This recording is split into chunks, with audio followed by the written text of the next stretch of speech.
Carta aos Hebreus, capítulo 12, versos de 4 a 17. Nos diz assim a palavra do Senhor. Vamos colocar mais uma vez em pé? Podemos? Vamos lá. Hebreus 12, de 4 a 17. Ora, na vossa luta contra o pecado, ainda não tendes resistido até ao sangue, e estáis esquecidos da exortação que, como a filhos, discorre convosco. Filho meu, não menosprezes a correção que vem do Senhor, nem desmaies quando por ele és reprovado.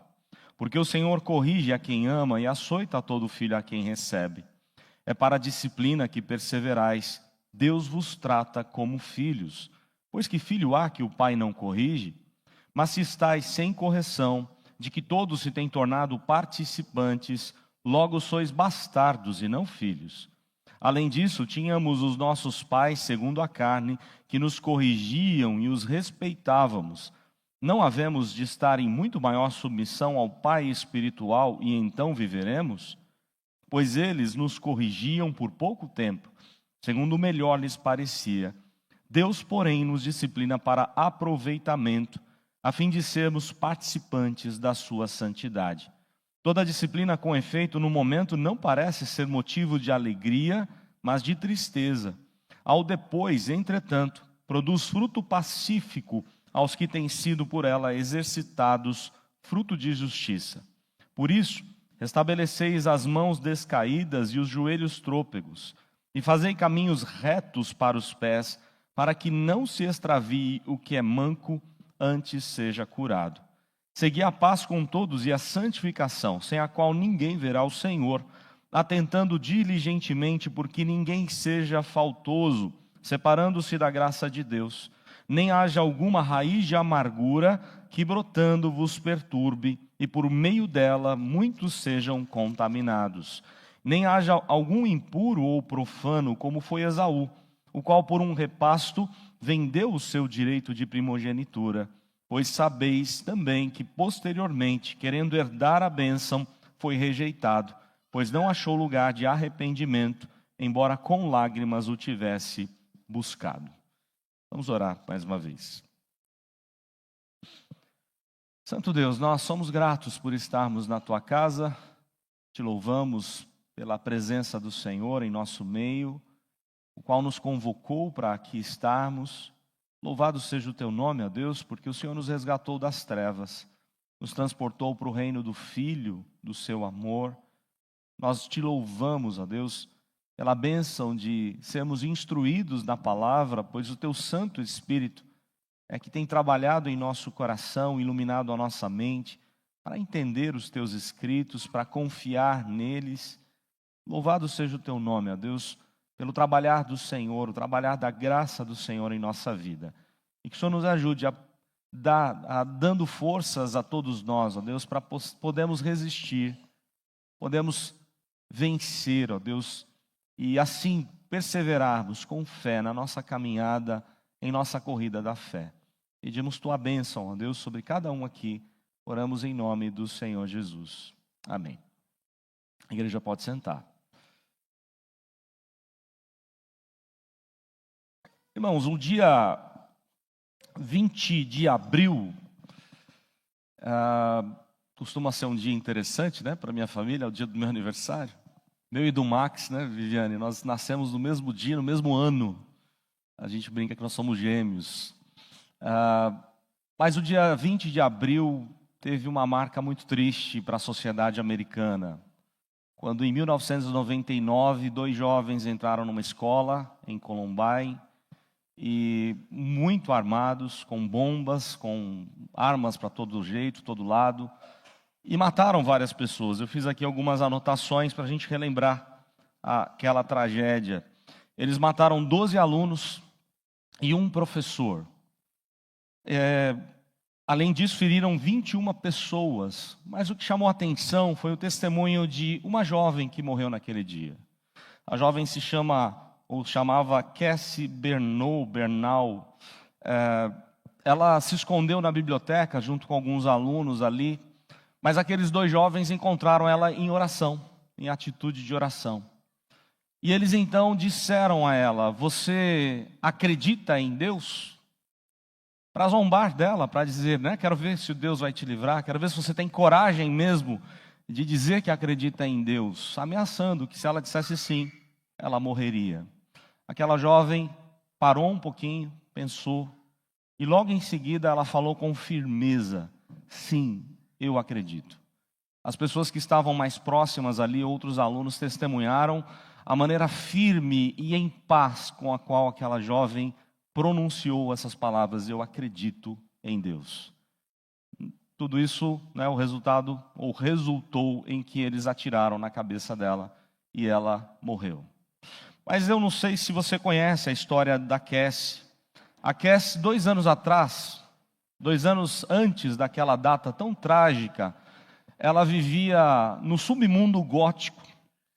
Ela vivia com músicas conturbadas, vestidas de maneira estranha, não se relacionando bem com ninguém, com a ira selvagem no seu coração.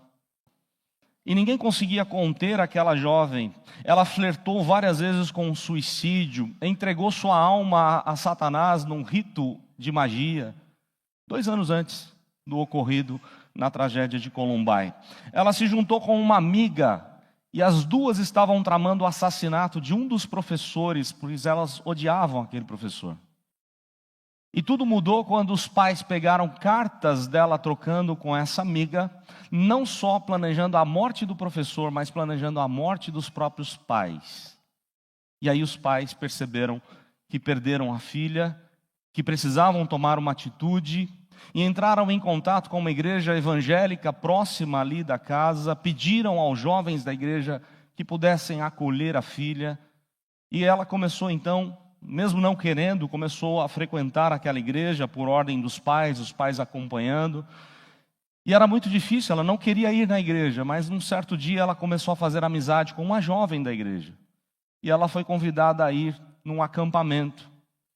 E lá no acampamento ela rendeu a vida ao Senhor Jesus. Irmãos, quando a gente fala de acampamentos, por exemplo, com jovens, aí você vê a importância que tem um evento desse. É o maior investimento que você faz na vida do seu filho. Um local onde ele pode ser confrontado com a palavra. Um local onde ele pode ter boas amizades. E ele fugir daquelas ciladas de Satanás. O fato é que aquela jovem, a partir do acampamento, 2 anos atrás dessa data, ela rendeu a sua vida a Jesus. E é muito curioso, porque a partir dali, ela estava disposta a viver e a morrer por Cristo.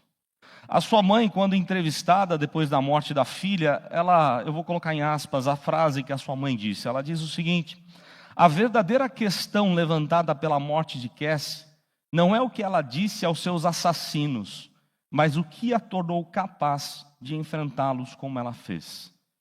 Cassie não simplesmente morreu em 20 de abril, mas morreu diariamente nos 2 anos anteriores. 2 anos de caminhada com Cristo, onde ela morreu para si mesma e viveu para Cristo. E a sua vida mudou completamente, a ponto de, quando entraram naquela escola, ela estava pronta a dizer: eu não abandono a Cristo, eu amo ao Senhor. Isso lhe custou a vida, mas ela está muito mais viva do que nós hoje. A questão, o fato é, nós nos deparamos com um mundo perturbado, um mundo cheio de pecados, um mundo cheio de problemas, mas onde está o nosso coração? Onde está o nosso amor? Será que nós amamos a Deus e podemos dizer, como aquela jovem, se porventura entrasse aqui alguém louco ou em qualquer outro lugar, alguém louco matando todo mundo, será que nós estamos preparados para o encontro com Cristo? Só está preparado aquele que já morreu por Cristo. Aquele que já vive para Cristo. E aquela jovem é um exemplo de fé que impactou os professores, impactou os alunos, que puderam testemunhar da fé de uma jovem completamente perturbada e como Deus transformou a vida dela. Irmãos, o texto fala do pecado na nossa vida. O texto fala de que nós somos pessoas carentes da graça. mas somos pessoas atingidas pelo pecado e nós precisamos de um pai que nos corrija. Nós precisamos de alguém que nos ajude a entrar na linha, nos trilhos.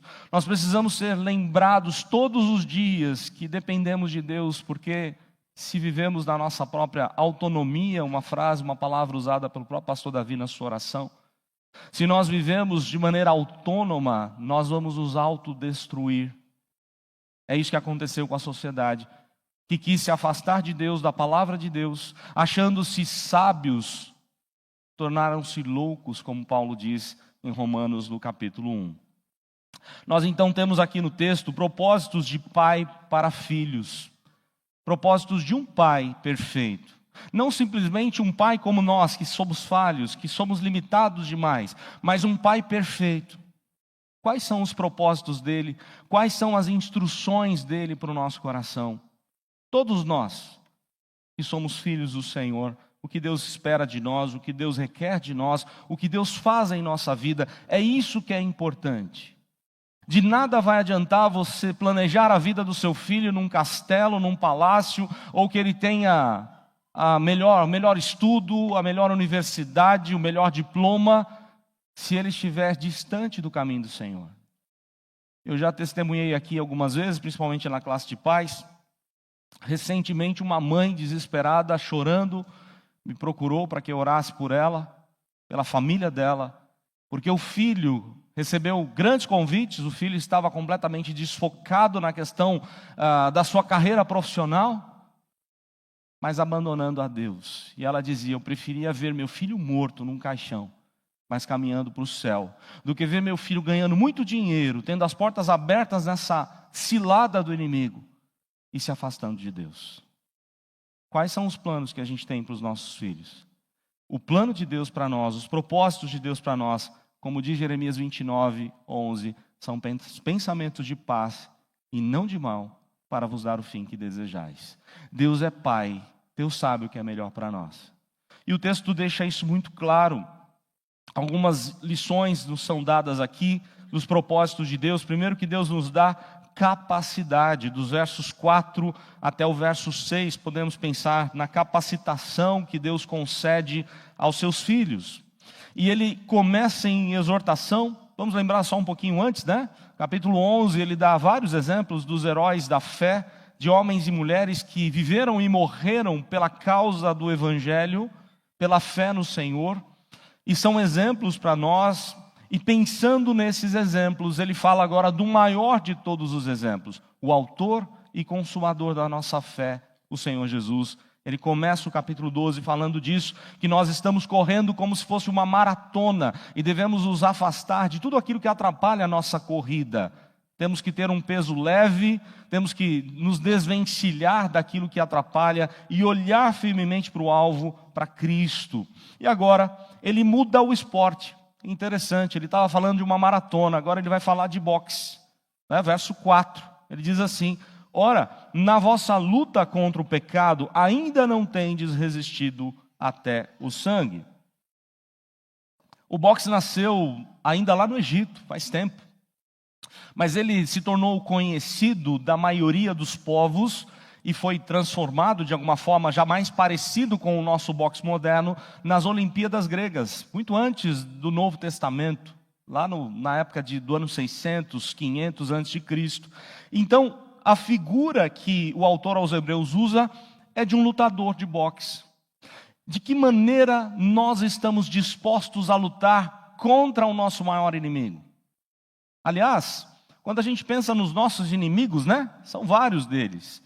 Por exemplo, Hershey Sproul, no seu livro Vivendo para Agora, Como Viver e Agradar a Deus, ele diz que nós temos alguns dos inimigos. Um deles é o mundo, outros é a carne, né? E outros é Satanás.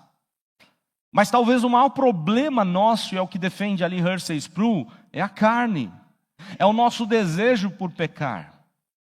E aqui o que o autor aos Hebreus mostra é isso: na vossa luta contra o pecado, contra o desejo do pecado, ainda não tendes resistido até o sangue.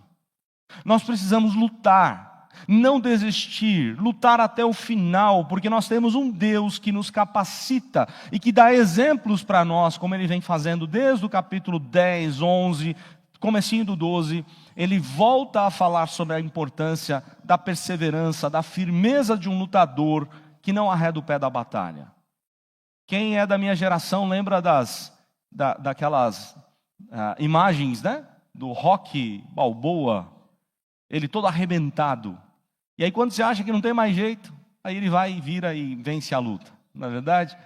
E é um filme motivador e tantas imagens belíssimas que nós víamos ali. O autor, ele faz essa mesma ideia, essa mesma situação, ou seja, mesmo que você esteja sofrendo, mesmo que esteja doendo, mesmo que esteja sangrando, não desista de lutar. E aqui é algo curioso, irmãos. Porque ao mesmo tempo que a palavra de Deus diz que não há força em nós, nós precisamos da graça de Deus para vencer, da mesma forma, Deus diz que é a nossa responsabilidade vencer. A soberania de Deus e a responsabilidade humana caminham de maneira misteriosa e não se contradizem, elas se completam. Nós não podemos achar que nós vamos vencer sem Deus, que nós temos forças por nós mesmos para vencer, nós não vamos conseguir. Mas nós não podemos jogar a responsabilidade para Deus e dizendo: Senhor, o Senhor é soberano, como eu não consegui, estou vivendo em pecado, então está tudo certo. Quem vive nessa graça, que segundo muitos pregadores dizem, uma graça barata, é sinal de que não foi alcançado pela graça de Deus. Quem vive não incomodado com a sua vida em santidade, vive flertando o tempo inteiro com um pecado e nada toca no seu coração, é sinal de que talvez precisa encontrar a graça do Senhor. Porque quando a graça nos atinge, a depravação não é mais total, ela é parcial. Nós queremos Deus, nós queremos o bem, nós entendemos o bem, a dificuldade que temos é conseguir vencer o pecado, conseguir vencer o mal que há em nós. Mas precisamos lutar confiantes não em nós mesmos, aquele que ache, ou pense que está em pé, como Paulo diz aos Coríntios, veja que não caia. Não é confiar nos seus próprios recursos, não é confiar na sua confissão. Eu sou membro da Igreja Presbiteriana de São Caetano, eu sou um oficial, sou um pastor, presbítero, diácono, sou professor de escola dominical, sou dizimista, não perco a escola dominical. Irmãos, não somos nós quem vamos vencer. A palavra é clara ao dizer que Deus é quem nos dá a vida, Deus é quem nos dá a vitória. Nós temos que olhar firmemente para Cristo. Se tirarmos os olhos dele, nós vamos cair. Mas isso não tira de nós a responsabilidade de lutarmos até o fim, de tentarmos de todas as formas nos aproximar dos meios de graça. Porque se você notar, ainda dentro da questão da capacitação, o verso 5 e o 6 faz uma exortação, um lembrete. Qual o grande segredo para que você sangre na batalha, mas vença a batalha contra o pecado? Versos 5 e 6 nos respondem, Estais esquecidos da exortação que como a filhos discorre convosco. Eles esqueceram da própria palavra. Eles esqueceram do próprio ensino da palavra. O contexto são judeus que estão retornando ao judaísmo porque desistiam da batalha contra o pecado. E aqui o autor aos Hebreus vai dizer: vocês estão esquecidos da exortação de Deus, do que Deus faz com os seus filhos. E aí a citação de Provérbios, capítulo 3: Filho meu, não menosprezes a correção que vem do Senhor, nem desmais quando por ele és reprovado, porque o Senhor corrige a quem ama e açoita a todo filho a quem recebe. Irmãos, a caminhada cristã é uma caminhada problemática. O que estão dizendo por aí é engano, que é a saúde perfeita, a prosperidade. Venha a Cristo, venha a essa igreja, dá tudo o que você tem, os seus problemas acabaram. Não é isso que pregam por aí? Mentira! Vir a Cristo é se dispor a estar como Cassie lá no meio da batalha, é se dispor a perder a própria vida, porque ela não está preocupada com si mesma. Ela está preocupada em viver para a glória de Deus. Ela sabe o que Deus transformou a sua vida, de como ela vivia num inferno, mas Cristo a libertou. E agora ela tem uma nova perspectiva de vida. A caminhada com Cristo ela é cheia de lutas, cheias de dificuldades. Aqui, principalmente, eles passavam por perseguições, perdiam propriedades, perdiam relacionamentos, casamentos eram desfeitos, porque aquele que era crente era mandado embora de casa, perdiam seus empregos, muitos eram presos. O capítulo 10, que nós já vimos, descreve isso de maneira dura, mas o mesmo capítulo 10 diz que eles deveriam perseverar para fazer a vontade de Deus e assim alcançar as promessas do Senhor. O que o autor aqui aos Hebreus está dizendo é que nós temos uma capacitação dada por Deus, e ela vem da onde? Das Escrituras. Não esqueçam das exortações às Escrituras, não esqueçam de beber da graça de Deus, dos meios de graça, e o principal deles é a exortação que provém da palavra. Se nós esquecermos da palavra, se nós desprezarmos a palavra, nós não vamos ter capacidade para vencer as ciladas do inimigo, para vencer o pecado, para vencer a nossa própria carne, para vencer o mundo sedutor, um mundo que quer destruir os nossos jovens, um mundo que quer acabar com essa geração. Eu falava na classe, eu acho que foi na classe do instituto, não sei se foi na classe de pais, que Deus está me incomodando por um negócio aqui, né?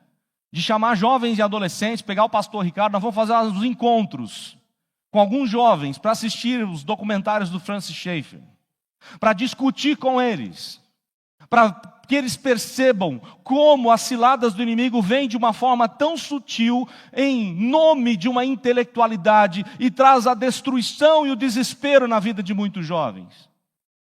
Para que nós percebamos que somente a palavra, somente os países, as reformas, as revoluções que foram firmadas na palavra fizeram diferença nesse mundo. Todas as outras falharam. Porque a palavra é que dá forças para o ser humano viver como Deus quer. O que o autor aos Hebreus diz é: não esqueçam das exortações de Deus, filhos. Não esqueçam da palavra de Deus, porque Deus trata seu filho como filho. E muitas vezes Deus tem que reprovar, né? Deus tem que corrigir.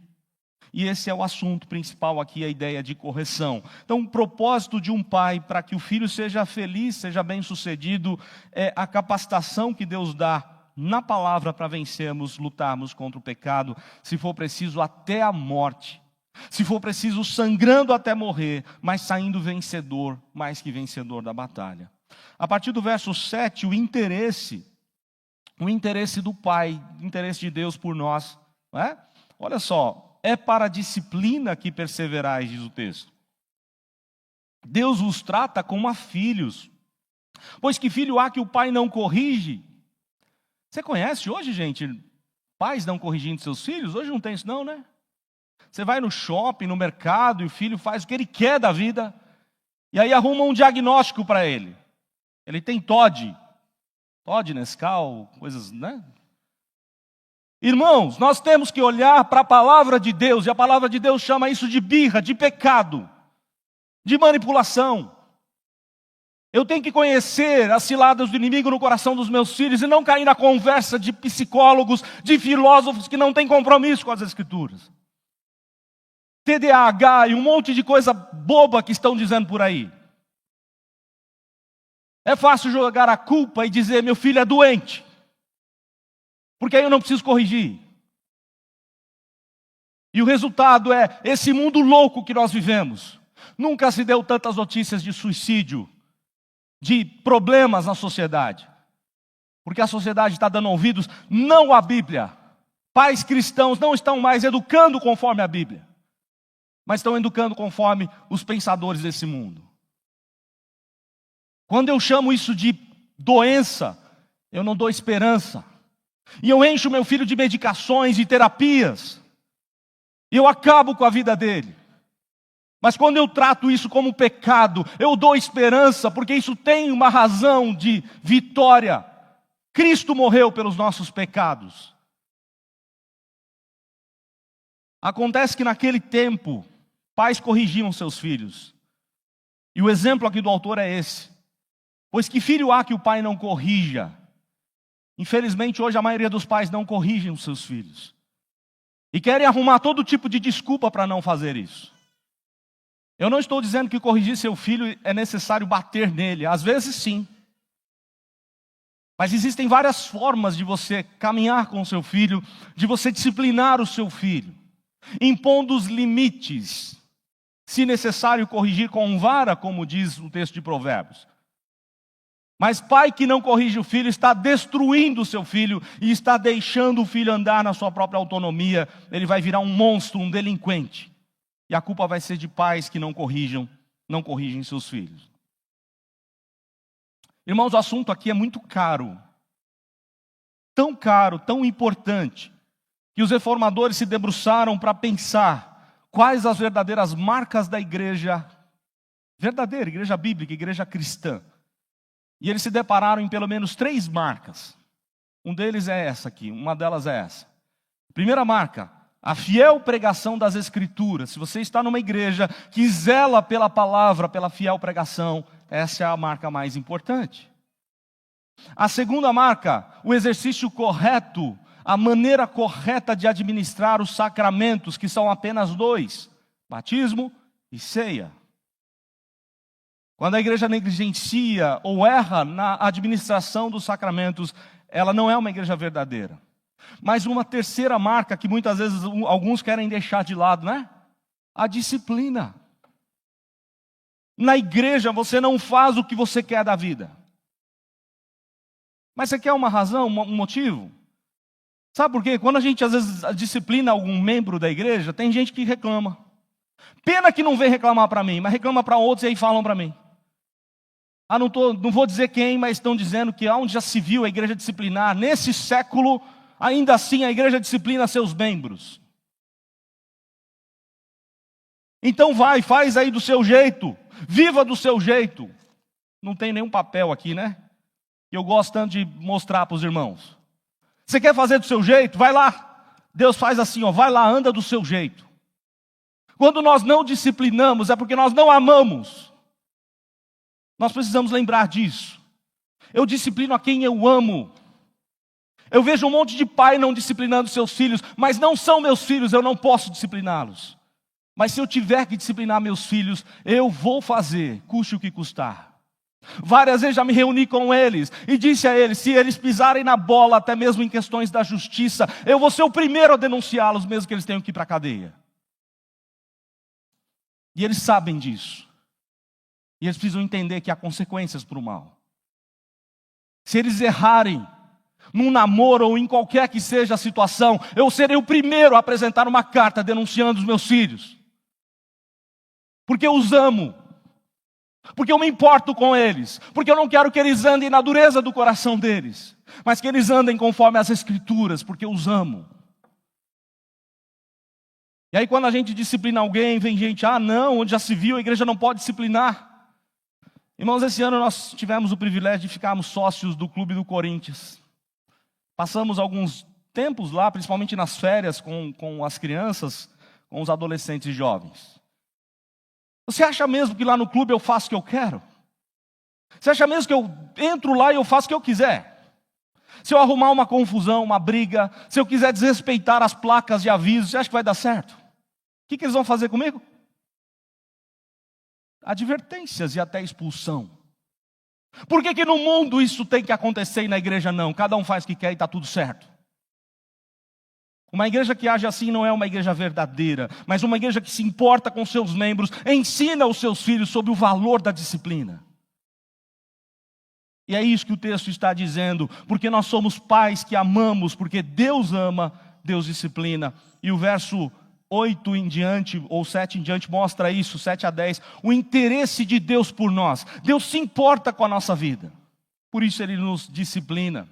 Verso 8, se estáis sem correção, de que todos têm se tornado participantes, logo sois bastardos e não filhos. Filhos legítimos são disciplinados. Além disso, tínhamos os nossos pais segundo a carne que nos corrigiam e os respeitávamos. Não havemos de estar em muito maior submissão ao Pai espiritual e então viveremos. Se você não se submeter ao Pai espiritual, você não vai viver. Até 2 anos antes da morte de Cassie, ela não tinha vida, o que ela tinha era morte. angústia, depressão, pensamentos suicidas, aquilo não é vida. Mas a partir do momento do trabalhar da graça de Deus, aí sim ela foi liberta e experimentou a vida com Cristo por 2 anos apenas. Que pena. Irmãos, o que o texto vai mostrar para nós é que nós temos um Pai interessado na nossa vida, interessado em nossa família, interessado na vida dos nossos filhos. E aí o texto diz, verso 10, pois eles nos corrigiam por pouco tempo, segundo melhor lhes parecia. Deus, porém, nos disciplina para aproveitamento, a fim de sermos participantes da sua santidade. Eu já disse isso aqui algumas vezes. Os nossos filhos, quando eram pequenininhos, criança, eles iam a gente mexendo em faca, cozinhando ou cortando algum alimento, e eles queriam brincar com faca. Dá para a gente entregar uma faca na mão de uma criança? Não dá. Temos que dizer não. Não é para você usar agora. Você não tem maturidade para isso. Você vai se machucar com isso. Pais precisam impor limites, precisam dizer não aos seus filhos. Pais precisam corrigi-los, porque vai pesar sobre nós essa responsabilidade. Deus pedirá conta da maneira pela qual nós lidamos com os nossos filhos. Deus se interessa por eles. Deus se interessa por nós. O texto vai mostrar mais aqui a frutificação, o propósito da disciplina, versos 11 e 13, né?